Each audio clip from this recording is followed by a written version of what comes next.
Hi viewers. So today you're going to listen to a story from a young lady that has gone through a lot. To tell you the truth, I listened to the story myself and I am deeply touched. After now, in the next few minutes, about a minute or so, you'll be listening to her story. I'll play her story and you'll listen to all she had to say. The next voice you're going to hear is the voice of a lady that we'll call Sheila. Here is Sheila's story.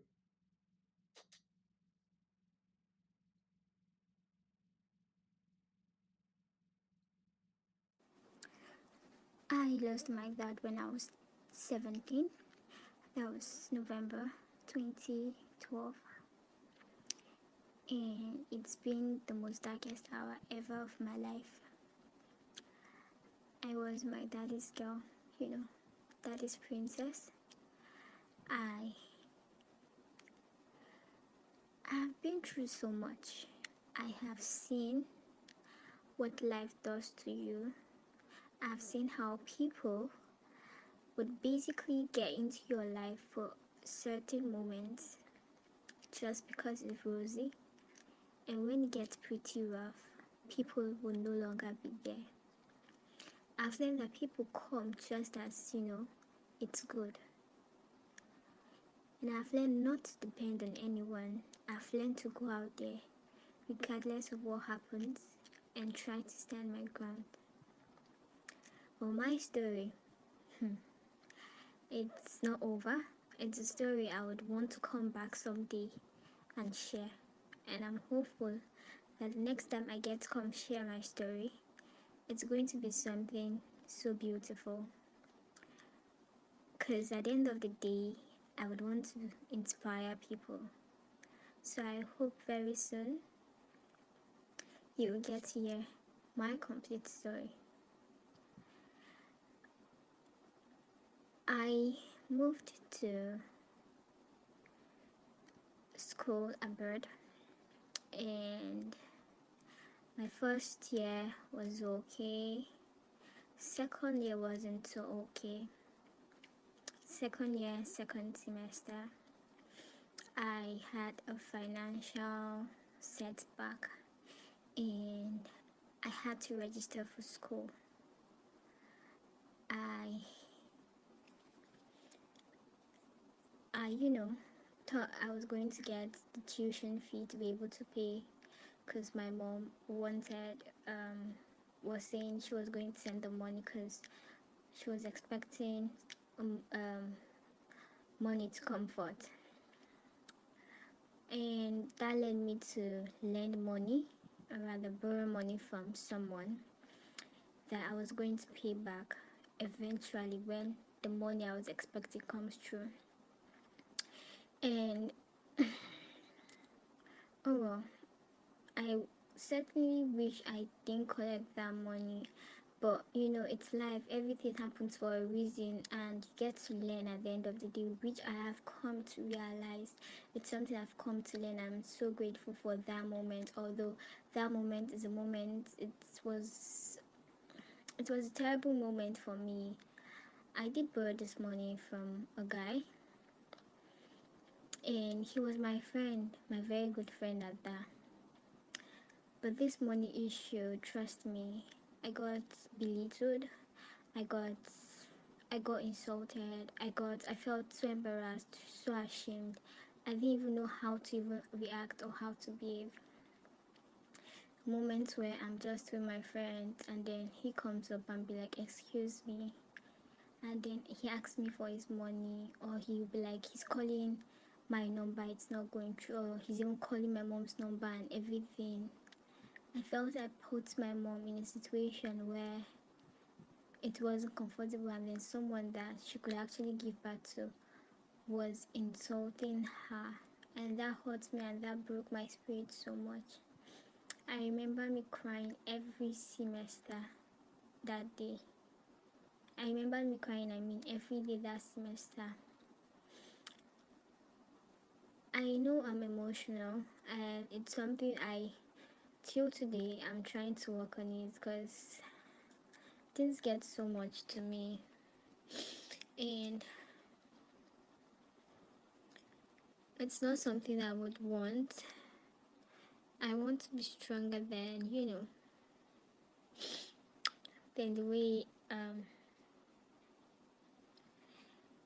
way I look. I just don't like that vulnerability. And the money wasn't coming forth. That was when dollar was increasing. So it's like the more they send money, the more like in dollar, when I changed it to dollar, it was reducing. So I just said to myself that I was going to get a job. And I did get a job. In that semester, I remember getting a 1.84 on my my CGPA also reduced, and my CGPA at the end of the day was now 2.0 or 2.1. I think CGPA was 1.8454. I can't remember. That semester I failed the most. I dropped terribly, and I couldn't get myself back up because the money, the thoughts, everything, the stress I was going through emotionally, I think I let it affect me so much, and I wasn't performing my best. There were moments where I wanted to read and I couldn't even try reading because if I think of this, I think of that. That wasn't an excuse, yeah, but that's the thing. I have so many issues, not just the money, I just have so many issues. Ever since my dad died, people always say things will get better.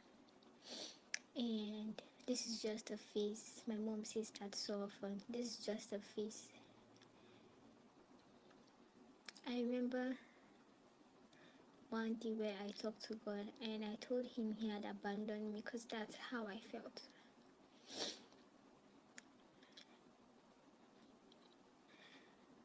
My dad was someone that I know, not just because he was my dad, I know he's a good man. I had seen him train people who weren't blood related to school. I had seen him do so many things for even relatives. And there I am with my siblings, and then there's nobody who would even help me. But then again, one of the lessons I learned is that everyone has their problems, everyone has their family. At the end of the day, it all boils down to themselves, and every man for himself. And that's why I don't expect so much from people. That is why I try not to depend. That is why I have a problem asking for things. I worked that semester. I got a job in a casino. I worked 8 hours, 12 hours, 10 hours, 14 hours. I work. I got a coffee job. I did that too. I got a job at an Arabic restaurant. I did that too. I worked so much that semester. I became a shadow of myself. My friends will see me and they'll be like, please quit this job. But how do I start telling people that, okay, I'm having this problem? Because most times I feel the more you talk to people, the more they just want to listen. But they listen and that's all. Like, I just know that even if I tell the whole world my problems, there's not going to be a solution. So why do I even talk? So when they were all saying quit this job, I just said I would quit soon. And I kept working. I worked till I finished paying him his school fees. I worked that semester for me to be able to take at least 2 courses because I couldn't pay the whole tuition fee because I had just finished paying this thing. So I worked to pay at least for 2 courses, and then I got my GP. I had to change department because I was doing genetics. I had to move to another department that was a bit lighter. And my GP came up last semester because, I didn't have that much stress. At least the only stress I had was just the work stress itself. That's just me being tired or that from work. But I was coping. I was trying feeding myself. I had a roof over my head, and I was going to school.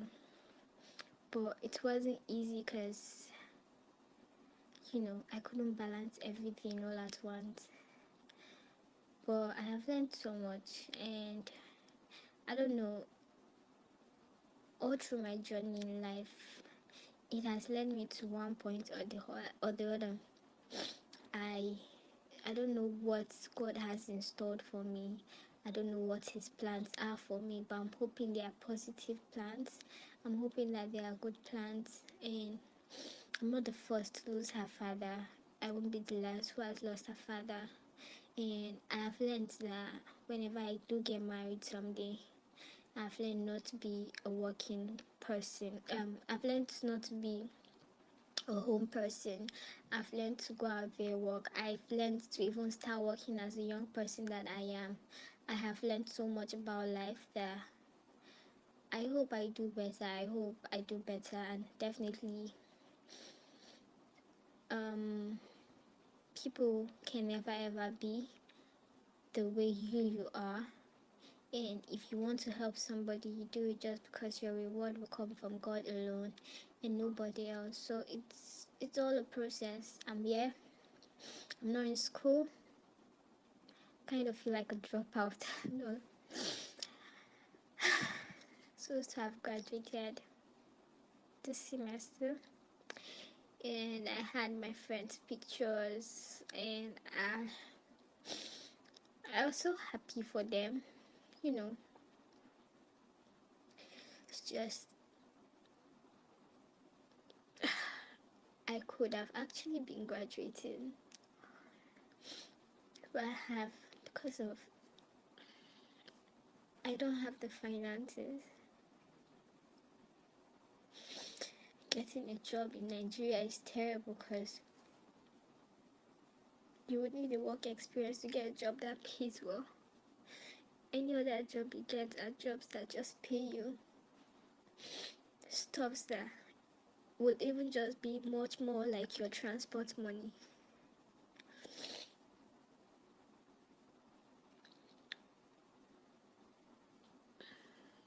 No, I remember 3 weeks ago I called my mom and I legit told her I felt depressed because there are times where I want to be happy. I just want to have peaceful mind, but then when my mom calls me and then she tells me all the problems and everything going back home, I know she doesn't have any other person to talk to because right now the responsibility is like basically me. And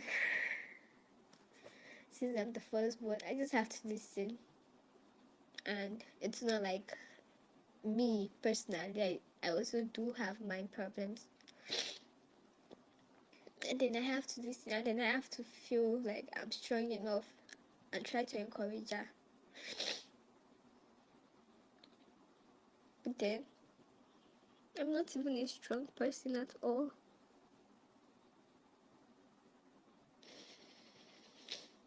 I don't even know how to even pray anymore. Because it's like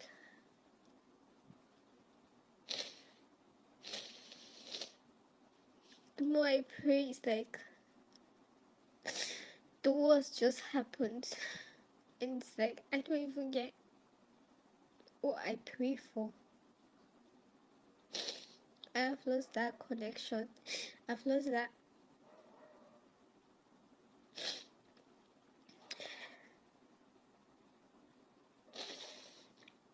I wasn't happy. I felt really depressed. And I just understood how the first stage of depression goes. I know I was taught depression in school, I was taught so many things in school, but then seeing it happen to you, you understand how people do feel and you can relate to them.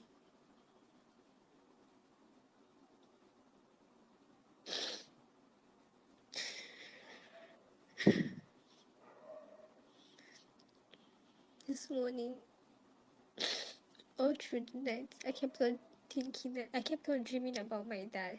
And in that dream, he was always alive. And then I woke up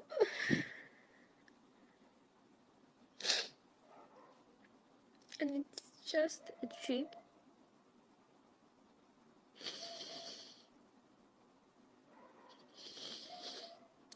Then I imagine what my life would have been if he was still around.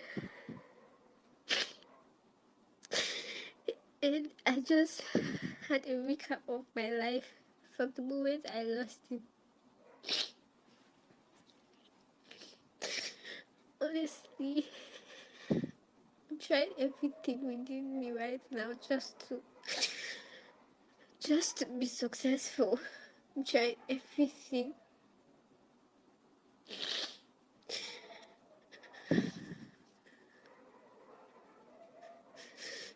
And just because I want to do it the right way.